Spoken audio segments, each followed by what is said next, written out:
मालिकेच्या आजच्या भागामध्ये आपल्याला जबरदस्त असा एपिसोड पाहायला मिळतोय. कारण आपल्याला असं पाहायला मिळतंय की आता इकडे रोहित हा राधिकावरून ऋषीसोबत वाद घालत असतो. रोहित म्हणत असतो, तू उगाचच वहिनीसोबत वहिनीबरोबर चिडचिड करत आहेस. ह्या सगळ्या गोष्टी करण्याचा काही एक संबंध नाहीये. तू असा का वागतोयस कळत नाही.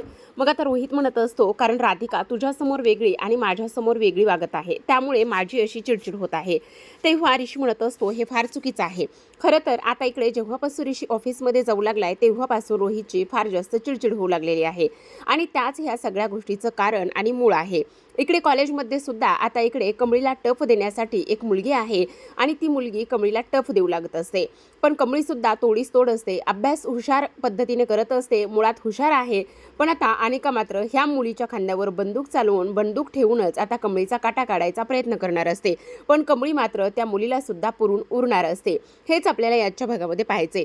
तर आता प्रेक्षकांनो, मालिकेमध्ये सुरुवातीपासून आपण पाहूयात. इथे आता ऋषीला कॉलेजची फार सवय असते आणि ऋषीला कॉलेजची फार सवय असल्याकारणाने तो किती नाही म्हटलं तरीसुद्धा ऑफिस जॉईन करून कॉलेज सोडून सुद्धा तो शेवटी ऑफिसला येतोच. मग आता ऑफिसला आल्यानंतर तिथे त्याला कमळी भेटते. मग कमळी म्हणत असते, ऋषी सर, तुम्हाला कॉलेजची आठवण येते का? तुम्हाला माहिती ना, तुम्ही कॉलेज सोडला आहे, कॉलेज सोडून तुम्ही निघून गेला आहात, मग तरीसुद्धा तुम्ही असं कॉलेजमध्ये आलेला आहात. तेव्हा ऋषी म्हणत असतो, हो कमळी, कारण खरं पाहायला गेलं ना तर मला कॉलेजची फार आठवण येते. मला कॉलेज हे फक्त हवं आहे. कॉलेज काय आहे ह्या सगळ्या गोष्टी तुला माहिती आहेत ना, मग त्यामुळेच इथे मी कॉलेजशिवाय राहू शकत नाही, असं सुद्धा आता इथे तो बोलत असतो. त्याचबरोबर आपण पाहतो हे सर्व काही बोलल्यानंतर आता मात्र इकडे कमळी म्हणत असते, हो हो ऋषी सर, पण तुमचा मूडसुद्धा जरा ऑफ दिसत आहे. त्याच वेळेला ऋषी म्हणत असतो, माझ्यासोबत कॉफी प्यायला येशील का? मग तेव्हा कमळी म्हणत असते, काय सांगताय, तुमच्यासोबत कॉफी प्यायला? हो चालेल ना, पण त्यापेक्षा चहा पिऊयात का? तेव्हा तो म्हणत असतो, चहा प्यायचा आहे का? कुठे? मग आता इकडे ती म्हणत असते, ताज हॉटेलवर.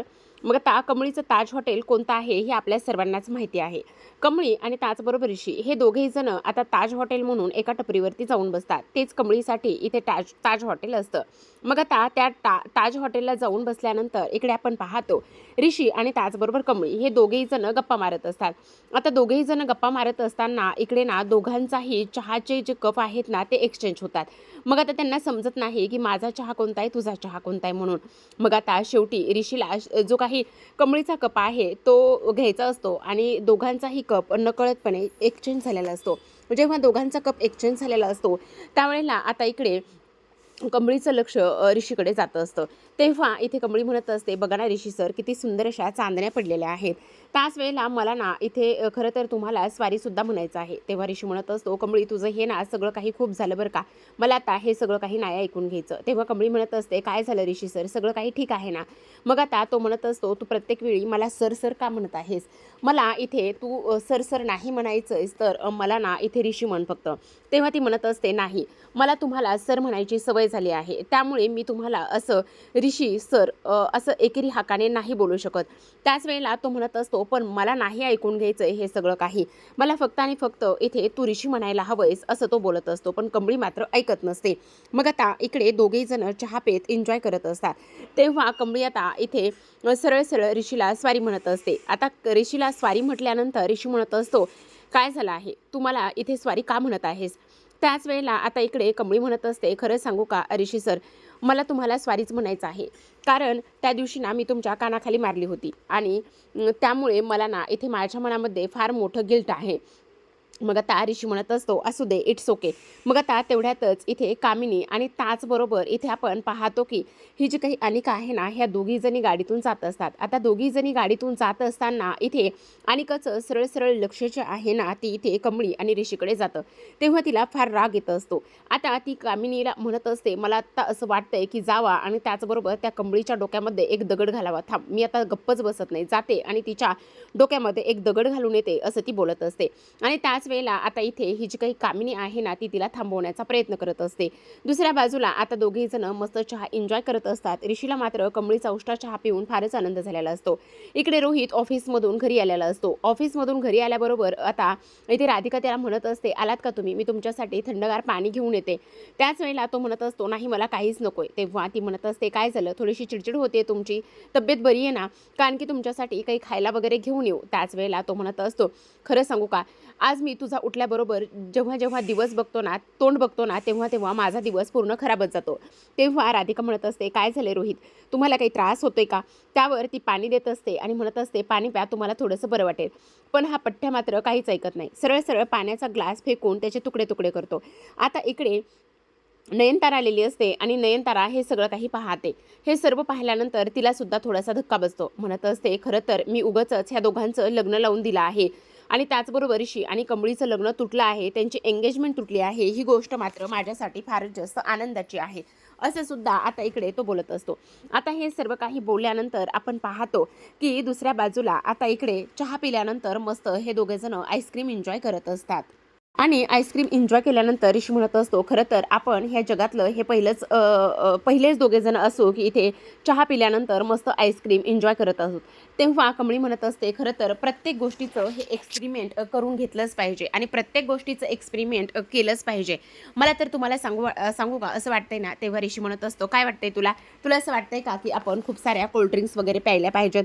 तेव्हा कमळी म्हणत असते, हो, तुम्ही जर माझ्यासमोर एवढ्या सगळ्या कोल्ड्रिंक्स आणून जरी ठेवल्या ना, तरीसुद्धा मी पिण्यासाठी अगदी तयार आहे, असं सुद्धा आता इकडे ती बोलत असते.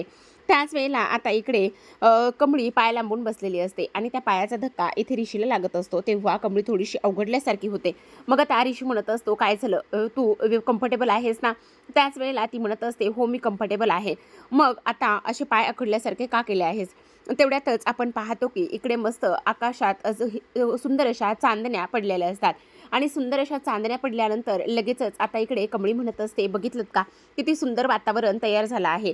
तेव्हा ऋषी म्हणत असतो, हो, खूपच सुंदर झालंय. मग आता ती म्हणत असते, खरं सांगू का ऋषी सर, जेव्हा मी गावाकडे असायचे ना, तेव्हा आबांना हे वातावरण आणि ह्या सगळ्या गोष्टी फार आवडायच्या. त्यांना नेहमी असं वाटायचं की हे वातावरण आणि ह्या सगळ्या गोष्टी किती सुंदर आहेत, त्याचबरोबर आपण ह्या सगळ्या गोष्टींचा आनंदसुद्धा घेतला पाहिजे, असं सुद्धा आता इकडे ती बोलत असते. त्याच वेळेला आता इकडे कमळीची वेणी जी आहे त्याची रिबीन ही सुटलेली असते आणि तिच्या वेणीची रिबीन सुटल्यानंतर आपण पाहतो की ऋषी तिला मदत करत असतो. पण तेव्हासुद्धा कमळी मात्र फारच जास्त अवघडल्यासारखी होते आणि म्हणत असते, नाही ऋषी सर, असू द्या, त्याची काही गरज नाही आहे. मग आता लगेचच इकडे तो म्हणत असतो, मला सांग ना, हे फूल कसं बांधायचं? मग आता लगेचच कमळी त्याला ते फूल बांधायला सांगत असते. मग आता लगेचच इकडे तो सुद्धा ते फूल बांधून देतो, पण कमळी मात्र अवघडल्यासारखी होते.